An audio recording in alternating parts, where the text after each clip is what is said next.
Cumprimento e agradeço a paciência do jurista, professor livre-docente de Direito do Trabalho na Universidade de São Paulo, USP, coordenador do Grupo de Pesquisa Trabalho e Capital e também desembargador aposentado do Tribunal Regional do Trabalho, TRT, da 15ª Região, Jorge Souto Maior. Professor Jorge, bom dia.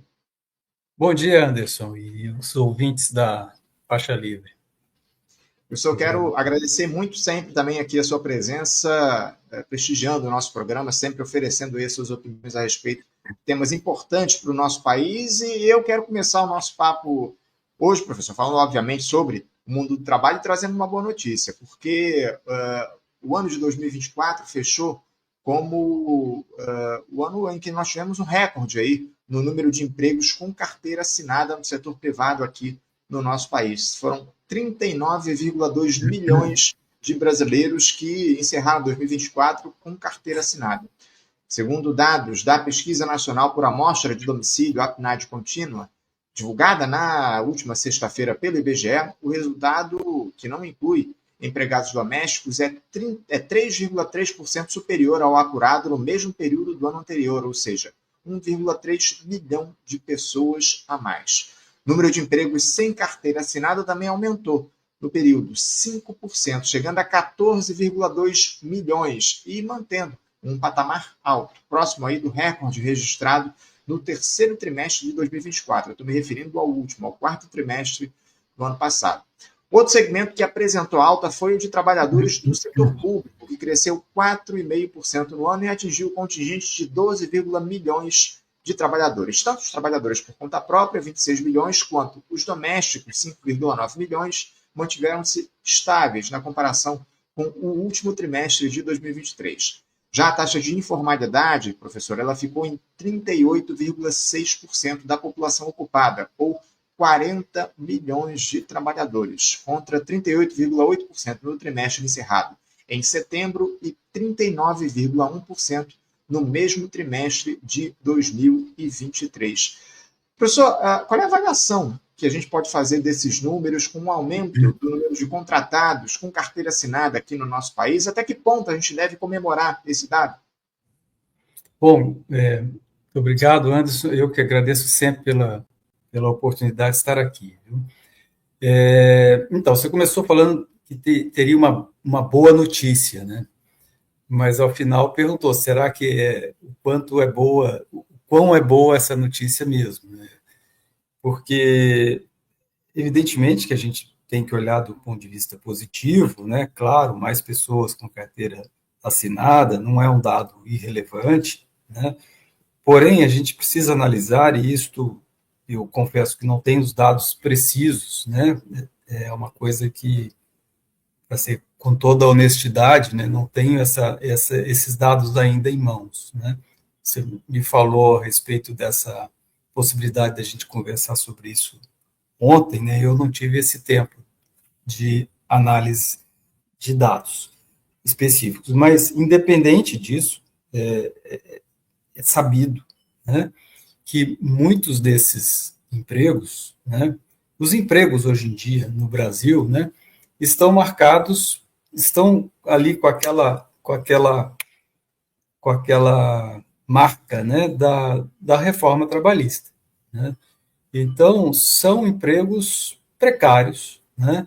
São empregos com direitos reduzidos, são quase que subempregos, né? Então, o aumento do número de carteira assinada está relacionado também a essa diminuição de direitos, a diminuição do tal custo Brasil, o que não representa para a classe trabalhadora um alento, né? Porque você tem esse emprego de baixa qualidade.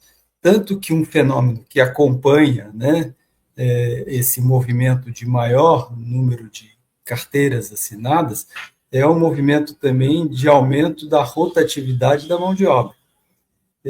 Porque por dois fenômenos, né? Porque é estratégia mesmo há muitos anos, né, do capital com a terceirização, né, com esses contratos precários de intermitentes, né, fazer com que a classe trabalhadora não se vincule durante muito tempo, né, não se estabeleça durante muito tempo em vínculos com as empresas e em vínculos sociais entre os próprios trabalhadores. Então, a rotatividade é uma estratégia, né, de divisão da classe trabalhadora. Mas também, hoje em dia, tem muitos trabalhadores e trabalhadoras que estão preferindo abandonar o emprego porque trabalham muito e ganham muito pouco, né? E muitas vezes nos tais bicos, nos trabalhos informais, conseguem ganhar um pouco mais. Daí porque também esse dado, né, do aumento da informalidade. Então, esse fenômeno é um fenômeno mundial, mas também no Brasil acontece muito, né, do número de pessoas pedindo demissão, né, pedindo para deixar o emprego, o que mostra a baixa qualidade do nível de emprego. E um nível de emprego rebaixado é um sinal de uma economia que está também deteriorada, de um capitalismo que não está conseguindo cumprir as suas promessas, né?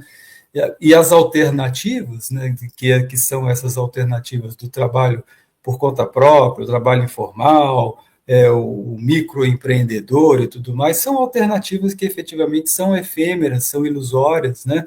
Elas dão essa aparência, né, de você ter uma maior liberdade, enfim, de não ficar sob o jugo do patrão ali, dando ordens e tudo mais, mas elas são inseguras do ponto de vista econômico, elas não conseguem dar segurança no sentido econômico mesmo, de ter previsão de ganhos, de ter estabilidade, enfim.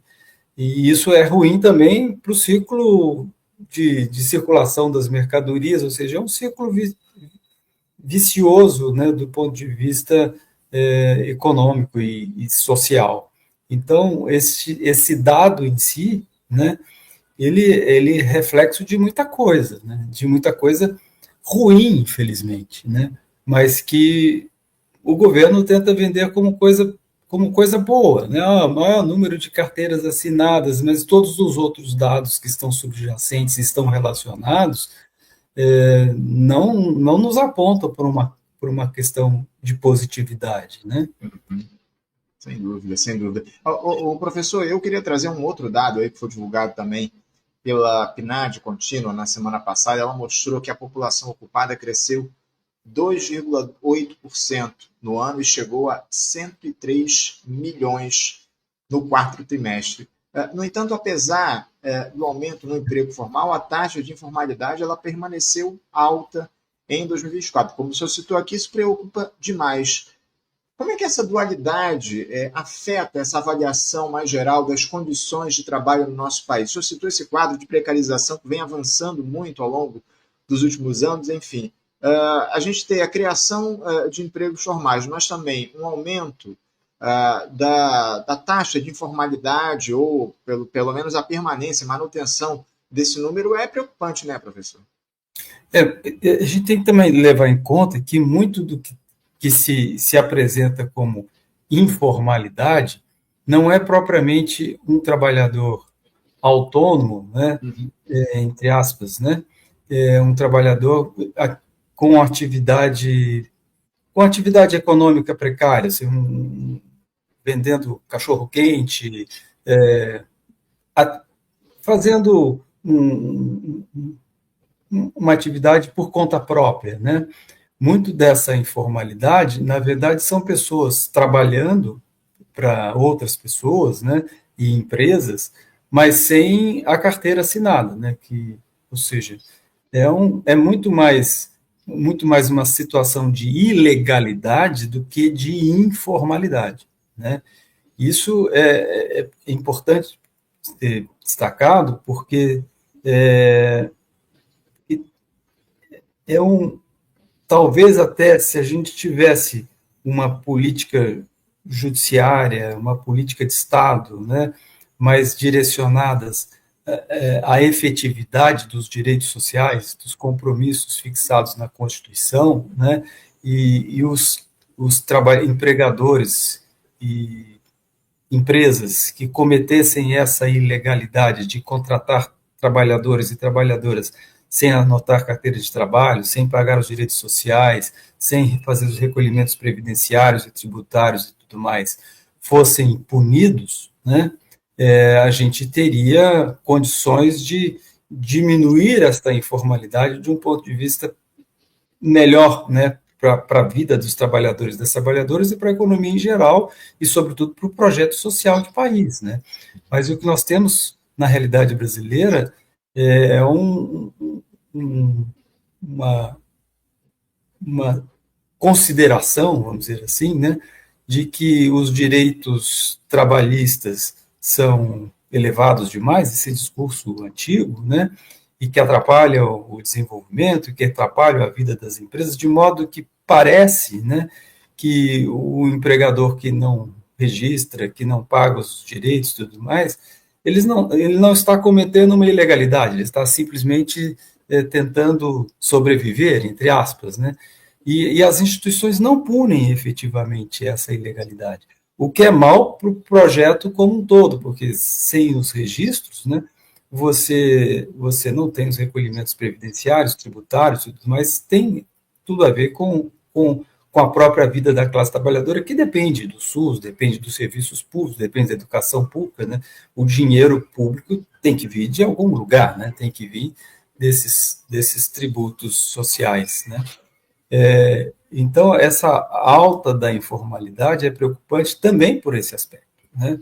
E tem outro aspecto de que, como eu disse, são atividades efêmeras, muitas delas, né, são eficientes para a pessoa sobreviver, até de uma forma melhor do que o próprio emprego. Isso é um outro dado bastante preocupante, né? A pessoa consegue, consegue sobreviver melhor, né, na informalidade do que num contrato com carteira assinada e tudo mais. Isso é uma falência do projeto, das promessas do capitalismo. A gente precisa pensar muito nisso, né? E, sobretudo, quando a gente pensa a outra pauta, né, da nossa conversa, redução da jornada, eliminação da jornada 6 por 1 e tudo mais, ela fica até pequena, né, se a gente pensar do ponto de vista do quanto essa relação de emprego está rebaixada do ponto de vista de direitos e de ganhos, que essa pauta, que é importantíssima, né, ela é até pequena diante de tantas mudanças necessárias para que o emprego, né, possa ser efetivamente um fator de cidadania neste modelo de sociedade capitalista, né? Porque se a gente pensar do ponto de vista da constituição humana como um todo, a gente precisa, na verdade, superar a lógica do emprego, né? Superar a lógica da venda da força de trabalho, mas aí é uma outra conversa, né? Que torna, então, a pauta do 6 por 1 muito menor, né? Mas ela não é desimportante, porque a vida, a gente tem que pensar a vida no momento presente, né, nas condições materiais existentes, e não só do ponto de vista teórico, do ponto de vista de ideais teóricos. Então, a gente tem que dar a devida importância para aquilo que, diante de um ideal teórico, pareça irrelevante, mas para quem está lá na labuta todo dia, né, isto é fundamental. Sem dúvida, sem dúvida. A gente vai trazer, inclusive, daqui a pouquinho essa discussão a respeito que o senhor citou aí da escala 6 por 1, enfim, as mobilizações que voltaram a tomar as ruas do país ao longo da última semana. Mas, antes disso, eu queria repercutir um pouco mais essa questão do trabalho aqui no país, no que diz respeito à taxa de desemprego, professor, porque o ano de 2024 se configurou também como o ano em que o Brasil teve o menor nível de desemprego da história, 6,2%, na verdade 6,6%, se eu não estou enganado, a gente fechou o ano. Eu vou depois buscar esse dado, eu sei que no último trimestre a gente fechou o ano com 6,2% de desemprego aqui no nosso país. Esse dado do desemprego, professor, ele de alguma forma tem se refletido de uma maneira mais considerável na qualidade de vida dos trabalhadores brasileiros. Como é que o senhor avalia esse número, esse índice baixo do desemprego, comparando com a qualidade de vida dos trabalhadores? A gente tem aí uma melhoria dos salários, uma melhoria de vida dos trabalhadores no país por conta desse desemprego baixo? Absolutamente não, a resposta já adianta, né? Uma coisa não traduz necessariamente a outra. Porque o desemprego, ele é medido na perspectiva, segundo os padrões do IBGE, né? Em função do número de pessoas que está procurando emprego, né? Então, quando você tem, como eu disse, um emprego rebaixado, um emprego em que essas formas de opressão estão prevalecendo sobre as formas de proteção e de ascensão social, né? As pessoas não querem, muitas vezes não querem procurar emprego, estão procurando a atividade informal, né? Então, elas não estão na fila dos desempregados e isso abaixa a taxa de desemprego, né? É como você perguntar para muitos motoristas de Uber e entregadores, né, de iFood, se eles querem carteira assinada ou se eles querem continuar do jeito que eles estão, né? É uma ilusão achar que muitos deles acham que são livres. Isso é uma grande ilusão, não são, né? São explorados e precisariam efetivamente de uma proteção social e de direitos trabalhistas, ou seja, o registro, a consideração de que eles são efetivamente empregados não seria prejudicial para eles de modo algum, né? Mas como a visualização que se tem do emprego hoje, né, no Brasil, é deste emprego rebaixado, deste emprego com poucos direitos, desse emprego em que a posição do patrão, né, está mais fortalecida, que vale mais, os sindicatos estão um tanto quanto enfraquecidos, a pessoa fala assim, eu não quero isto para mim, né? Prefiro o não emprego. Veja que loucura, né? Mas, enfim, só que essas pessoas todas, são milhões de trabalhadores, elas não estão estão desempregadas, né? Porque estão trabalhando numa outra forma, né? Mas não estão procurando emprego, né? Então o nível de desemprego cai, né? Então não é necessariamente porque nós temos muitos milhões, né? Se a gente fazer a relação do número de, você falou, 39 milhões, né, de trabalhadores com carteira assinada, né? Se nós pegarmos os dados de 2016, 2017, antes da reforma trabalhista, nós teremos ali um número de 36, 37 milhões de trabalhadores com carteira assinada, né? Então, aumentou, né? Mas se a gente pensar na população economicamente ativa, que também aumentou, nós estamos no mesmo lugar, né? Então, esse índice de desemprego rebaixado não é sintoma de que nós temos efetivamente muito mais pessoas na formalidade, nos empregos, né? É um dado que reflete primeiro, a precarização do emprego, e segundo, que reflete mais isso, né, na verdade, a precarização do emprego e os baixos ganhos, né, que você está tendo, mesmo empregado, né? É isso, é isso. Professor, para a gente fechar aqui o nosso papo, eu queria falar um pouco sobre esse tema da discussão do fim da escala 6x1 aqui no nosso país, né? Porque a gente teve, como eu sei ainda há pouco, alguns atos nesse início de ano pelo país numa tentativa de se retomar essa pauta. Foi meio deixada de lado no fim de 2024 por conta dos acontecimentos da política nacional. Eu queria questioná-lo a respeito dos desafios que devem ser enfrentados, professor, para esse ano, para a gente conseguir avançar nesse debate no país, considerando que a gente tem uma figura, aliás, temos no Congresso Nacional duas figuras absolutamente comprometidas com o grande capital. Me refiro, obviamente, a Hugo Mota, novo presidente da Câmara, e Davi Alcolumbre, que lidera o Senado nesse momento. Professor, na sua avaliação, a mobilização popular pelo fim da escala 6x1 ainda é capaz de produzir mudanças no mundo do trabalho em tempos de precarização? Como é que o senhor vê essa retomada da discussão no país e a capacidade que ela tem de produzir mudanças efetivas? Eu diria que a mobilização popular é a única que tem possibilidades de conseguir mudanças efetivas.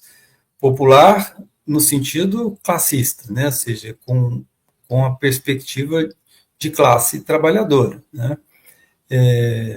E na compreensão de que somos todos classe trabalhadora, na verdade, né?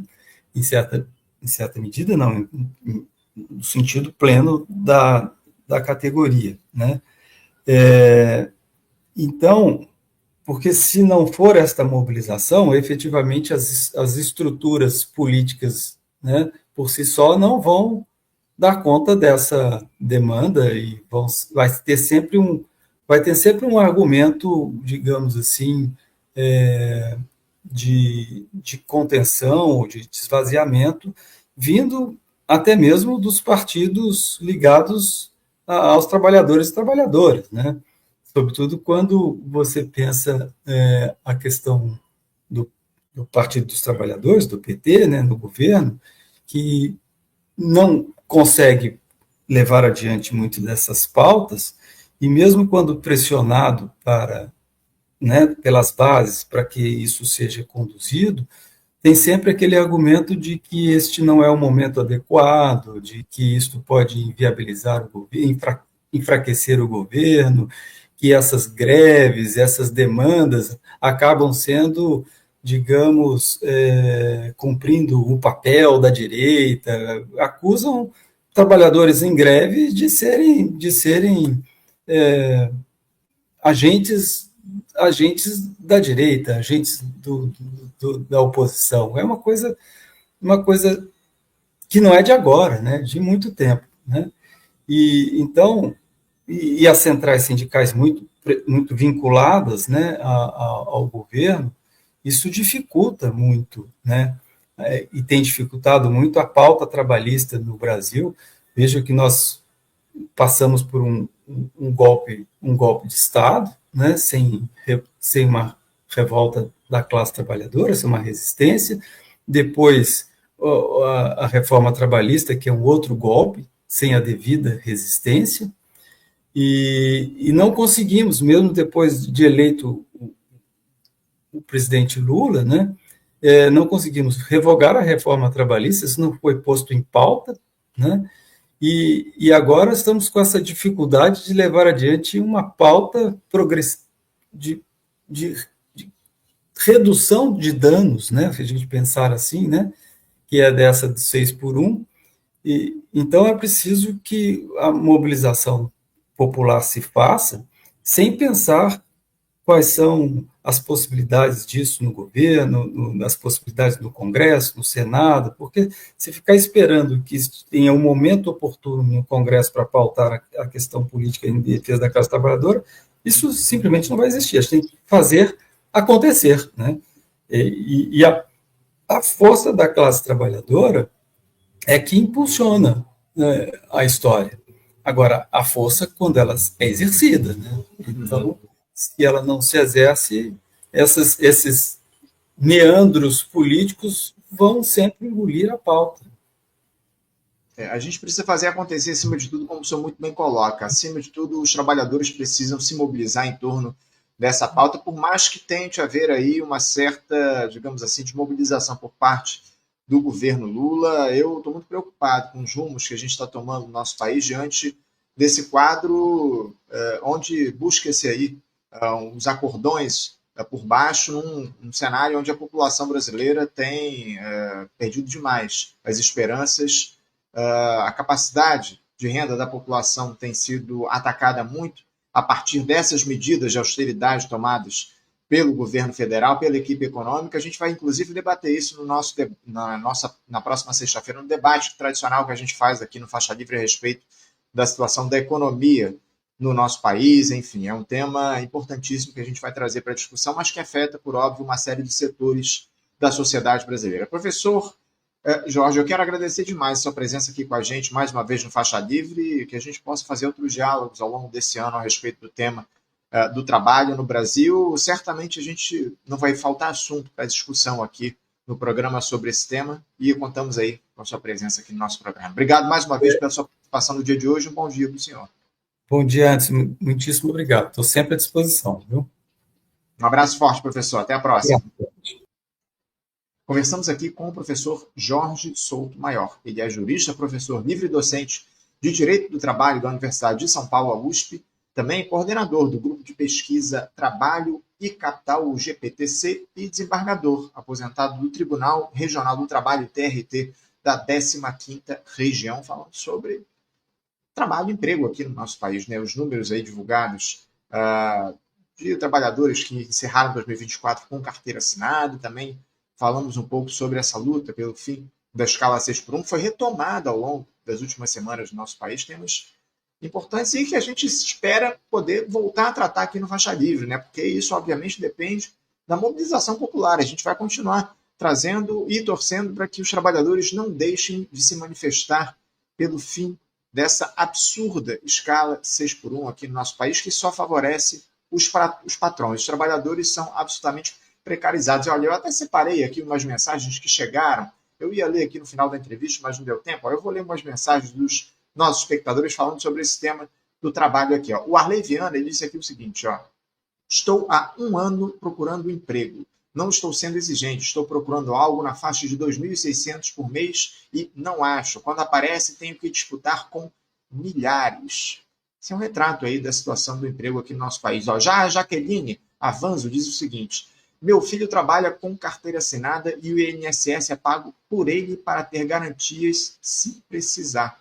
Mais um depoimento aí que mostra como anda o quadro de precarização no nosso país. E, por fim, o Paulo Nunes diz aqui, aqui no centro da cidade tem uma multidão de gente revirando lixo. Será que estão sendo contabilizados? Se refere aí nos números do emprego. Será que eles estão contabilizados como empregados aqui no nosso país?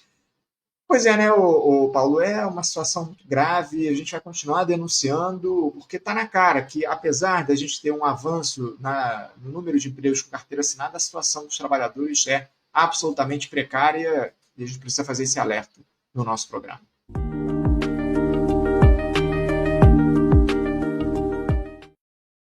Bom, gente, eu quero